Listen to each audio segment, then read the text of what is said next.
again. Here we are right in the middle of winter, and as promised I said I would show you the best possible display of your West Australian wildflowers, all grown and collected in the metropolitan area, but they naturally come from a wide area and over the whole of the state.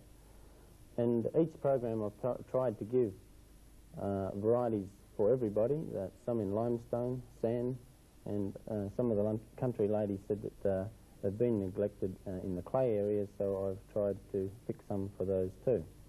So to start off this time, it will be on one from the limestone, is Templetonia retusa. Now Templetonia retusa, firstly its common name is called cockie's tongues. I guess you'll have to have a good imagination to probably from the close-up you can see there that it has a flower, a large pea flower like a cockie's tongue. It's a pale red, I guess. It starts off in bud, a short bud, and then as it displays, and it goes for about 8 weeks, nearly 2 months. It's a very good coastal shrub, 1 to 2 metres. When it's not in flower, it has these vivid green foliage, which is very important when it's not in flower, so it's a good one. I would recommend to give it a trim after it's flowered. If you want to keep it compact, you don't have to prune them. And it's a very good coastal one. It grows naturally in pure limestone. So if you plant it right on the beach, it'll only grow 2 to 3 feet if it's getting salt winds. But if you're planting it further back and it's in a rich soil, obviously it will grow twice as big again. And that applies generally to most plants. Even though they come from a dry area, if you're irrigating them in the summer, they will double or triple their height. That's generally common sense, I guess. But if you want to retain them at a low size, you'd have to prune them after flowering, as a rule, after flowering, to give them that maximum amount of time to bud up and give you a full display next time. So from Templetonia to, I think, one of our best bottle brushes in Kunzea Baxteri. Kunzea Baxteri displays these large red bottle brush flowers. They're hammered a little bit by the rain we had yesterday. We had a good rain last night too, so it's knocked off a lot of the yellow anthers, but you can pick up a little bit there. It's a really good red, deep red bottle brush. Grows 1 to 2 metres and twice as wide. As a rule, it spreads twice as much as high. So if you're choosing one of these and you're going to grow one, give it a little bit of room to spread.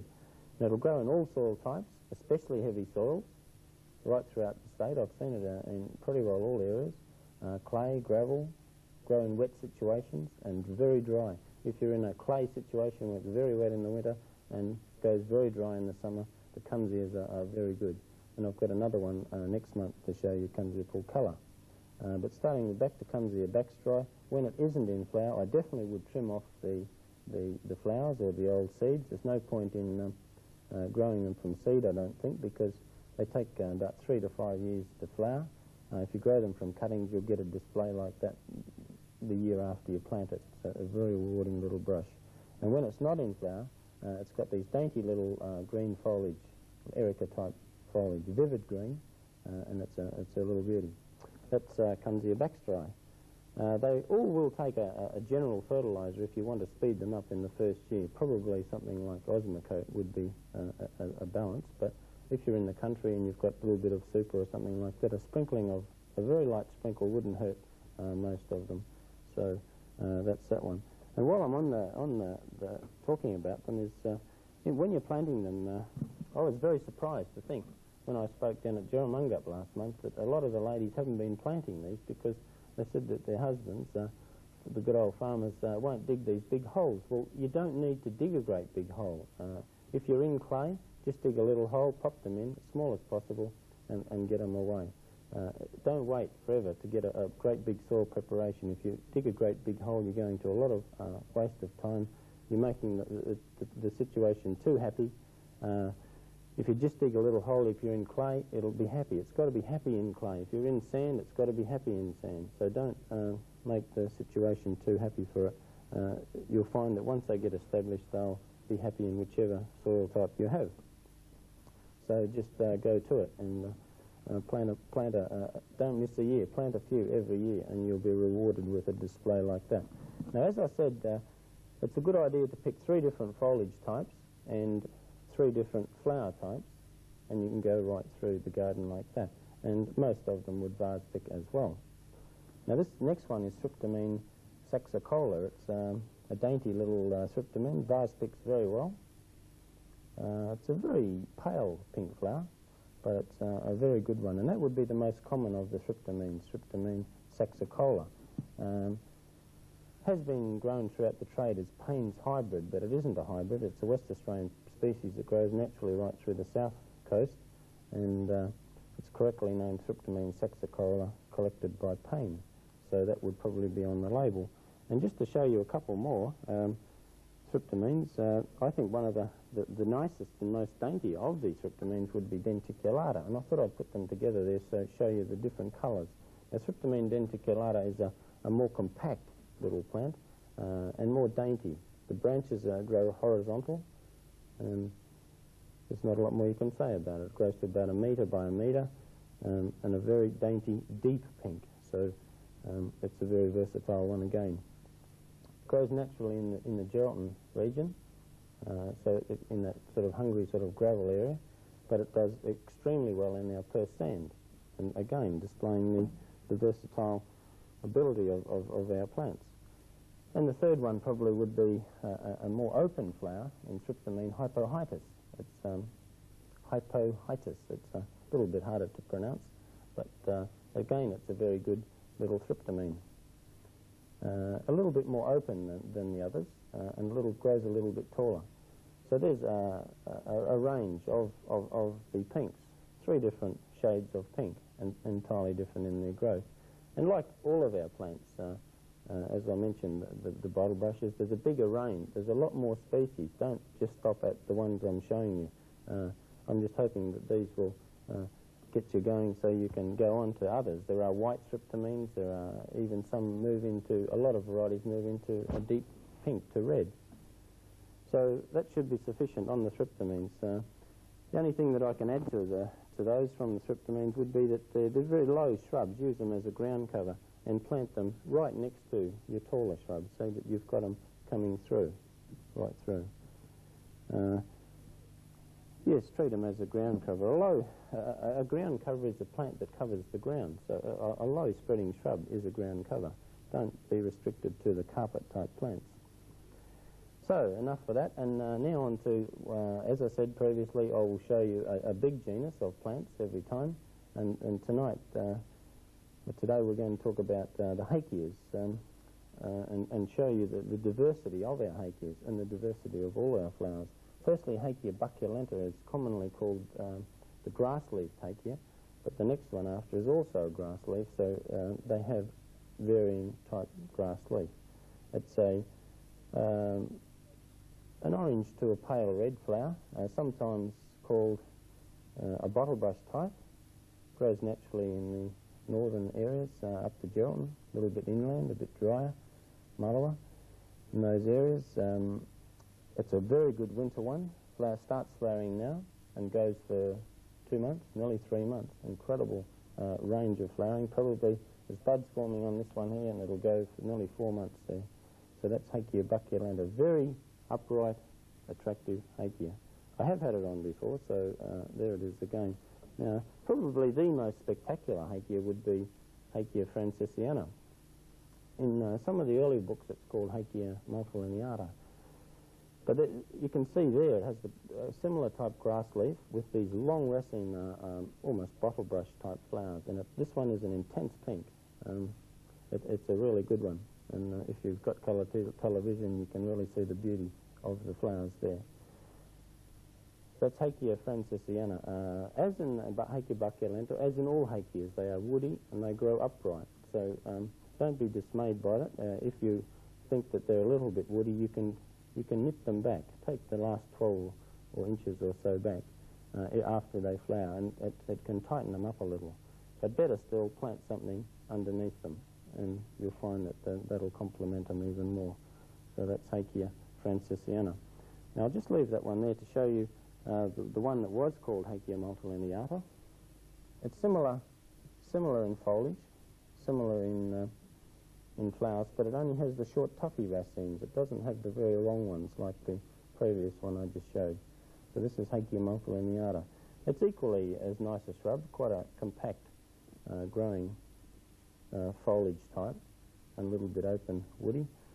These two grow naturally in the Coolgardie, in the drier regions around there. It's an inland one, and they are very adaptable and grow very well in the Perth sands as well. So don't be restricted from those. So that's Hakea multilineata. From that one to a really unusual, now probably the two most unusual of all, would be Hakea orthoryncha. Spin it around there. Better to see the flowers than me. Now, Hakea orthoryncha, if you can, where we're starting there, on the needle-like foliage, it is a very dense shrub. It grows up to 3 metres high and 3 metres across, probably a little bit more even.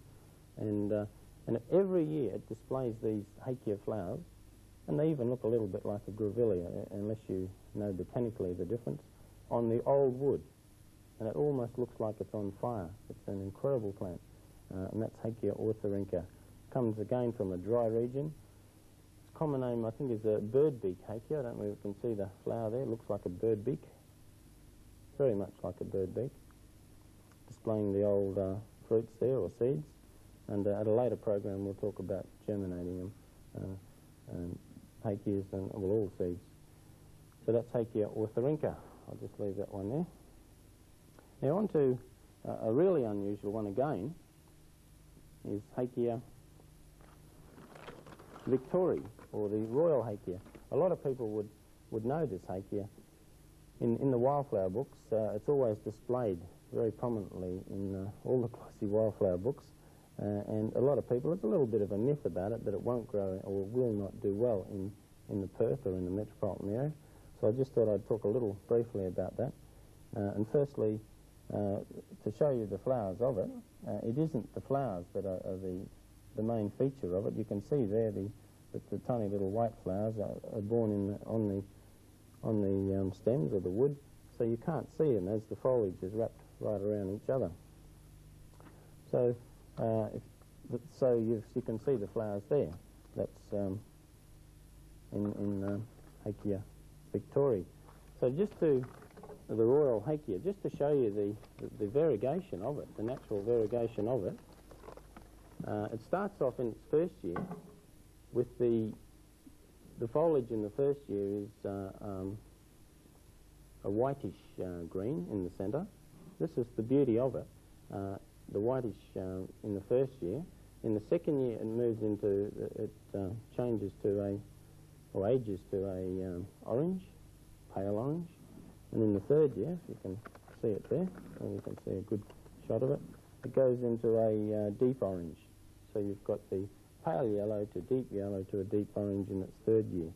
And it only grows about a foot, 6 inches to a foot a year.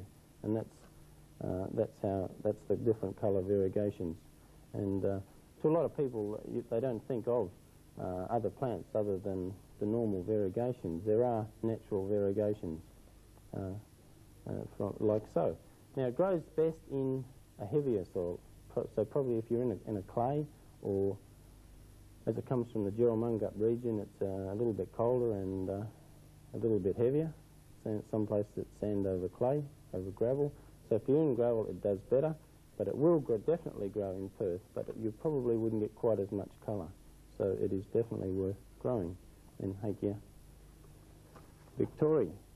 So just to finish today's program, I thought I'd talk a little bit briefly on one of our Melaleucas, Melaleuca scabra. And Melaleuca scabra grows to about 1 metre high and 1 metre across. It's a beautiful little pink, very widespread naturally. And I thought I'd just show you that one briefly and I'd recommend to plant it amongst the Hakeas. As it's flowering now with this bright little pink flowers, I'd plant it right throughout, 3 or 5. If you're planting Hakeas or Banksias, plant underneath them one of something like this, Melaleuca scabra. It also is known, or is applicable very close to Melaleuca trichophila. It's also a good little Melaleuca. So there's an interesting, well, I think it's a very colourful range at this time of the year. I wouldn't wait till spring. Spring definitely isn't the only time for West Australian wildflowers. It's, as you can see there's a beautiful range. So good luck, and till next time, cheerio.